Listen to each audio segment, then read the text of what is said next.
नमस्कार, मी सोना माझ्या टेस्टी फूड या चॅनलवर आपले स्वागत करत आहे। आज आपण टम्म फुगणारी मऊ लुसलुशीत चपाती कशी बनवायची हे शिकणार आहोत। चपाती तयार करण्यासाठी सर्वात अगोदर पीठ मळून घ्यायचे आहे। तर पीठ मळण्यासाठी मला 4 पोळ्या करायच्या आहेत।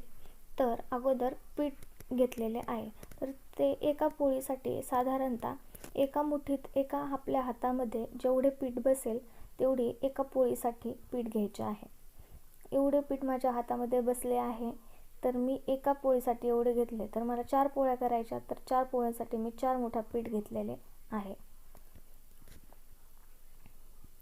तर पीठ मळण्यासाठी त्याच्यामध्ये मीठ टाकलेले आहे। अर्धा चमचा मी मीठ घातलेले आहे। ते मीठ मिक्स करून घेतले आहे। त्यानंतर त्यामध्ये पाणी टाकायचे आहे। एकदम थोडे थोडे पाणी टाकायचे आहे,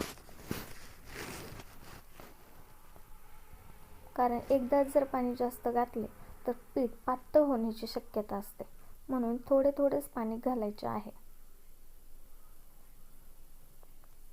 पीठ मळून घ्यायचे।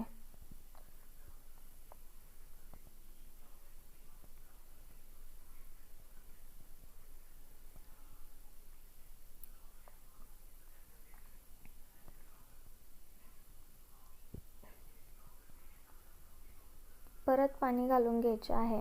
थोडे थोडे पाणी मधून मधून टाकायचे।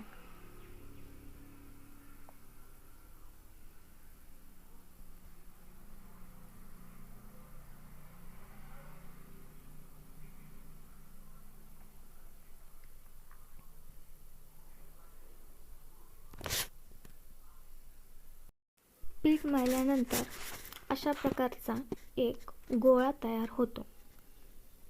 त्या गोळ्याला अजून मळून घ्यायचे आहे। वाटल्यास अजून थोडेसे पाणी घालायचे आहे, कारण गोळा मऊ करण्यासाठी पाणीच टाकावे लागते। पण इतके पाणी टाकायचे नाही की कणिक पातळ होईल। आपल्या अंदाजानुसार थोडं थोडं पाणी घालून गोळा मळून घ्यायचा आहे। एकदम मऊ गोळा होईपर्यंत त्याला मळायचे आहे। थोडा जास्त जोर लावायचा आणि मळून घ्यायचे। अशा प्रकारे आपला गोळा तयार झालेला आहे। भांड्याला खाली लागलेले पीठ काढण्यासाठी कोरडे पीठ घ्यायचे व ते हाताने खरडून काढायचे व परत आपला गोळा मळून घ्यायचा आहे। त्या पिठामध्ये गोळा परत एकदा मळून घ्यायचा आहे।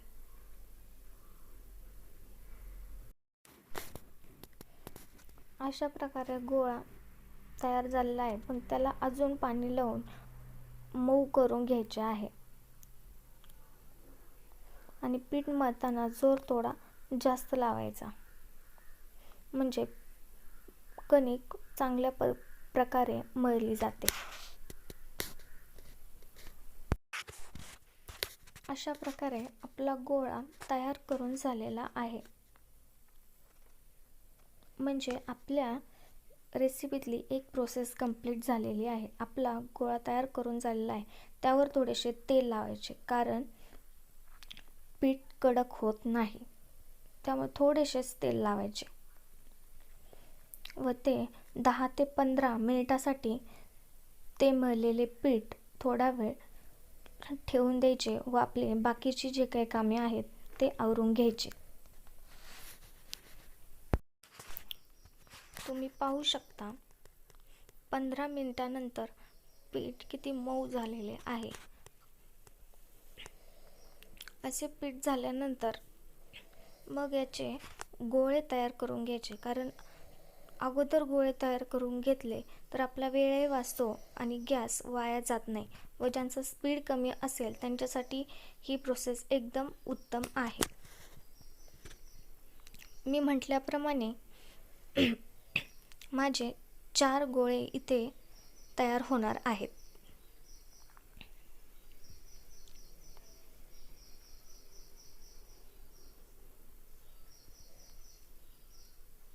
माझे 4 गोळे तयार करून झालेले आहेत।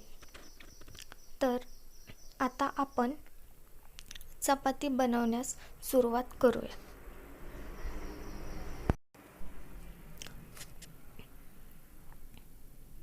आता मी तुम्हाला हे सांगते की 3 लेयर पोळी कशी बनवायची.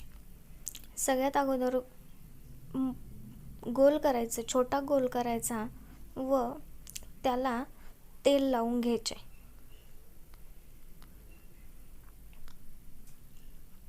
त्यामध्ये थोडेसे पीठ टाकायचे व ते फोल्ड करायचे, एकावर एक फोल्ड करायचे, त्रिकोण होईल असे फोल्ड करायचे. यानंतर मी तुम्हाला 2 लेयर पोळी कशी बनवायची हे सांगते. ही कणिक ओव्हल शेपमध्ये हा गोळा लाटून घ्यायचा व त्याला तेल लावायचे. त्यामध्ये थोडेसे पीठ घालायचे. एकदम मधोमध पिंच करून घ्यायचं व 2 पार्ट एकमेकांवर ठेवायचे.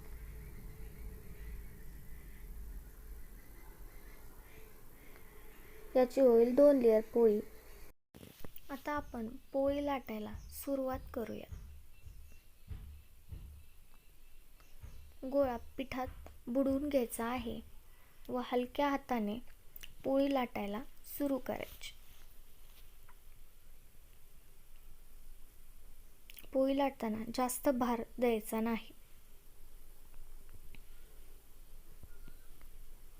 मधून मधून पोळी आलटी पलटी करूनही लाटायची.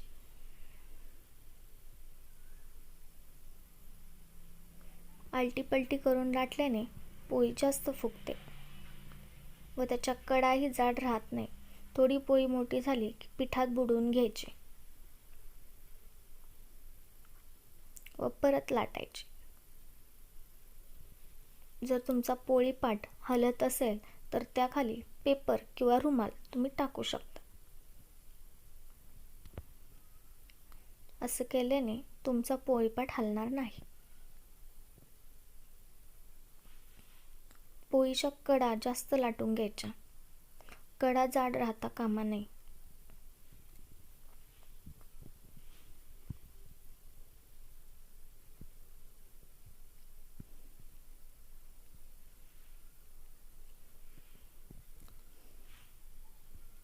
पोळी उलटी पालटी करून लाटली की ती गोल होते.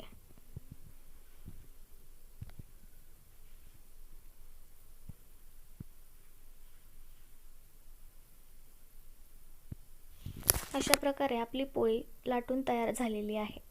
मी आधीच गॅस चालू केला होता त्यामुळे तवा गरम झालेला आहे. आता आपण त्यावर पोळी टाकूया.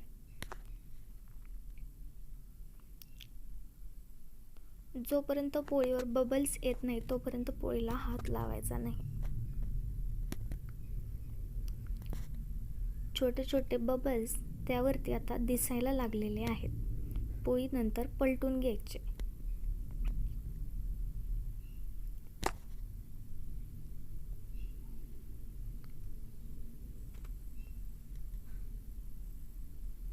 हे पहा, आपली पोळी फुगायला लागलेली आहे.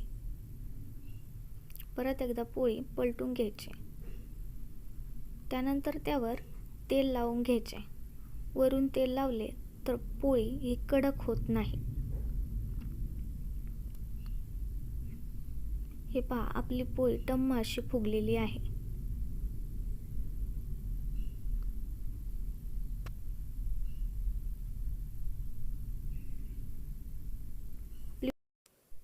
अशा प्रकारे आपल्या सगळ्या पोळ्या बनवून तयार झालेल्या आहेत. मी तुम्हाला दाखवते याला कसे पदर सुटलेले आहेत. हे तुम्ही पाहू शकता की पोळीला पदर सुटलेले आहेत. हे पहा, किती छान असे पदर सुटलेले आहेत. ही पोळी तुम्ही भाजीसोबत, चटणीसोबत खाऊ शकता.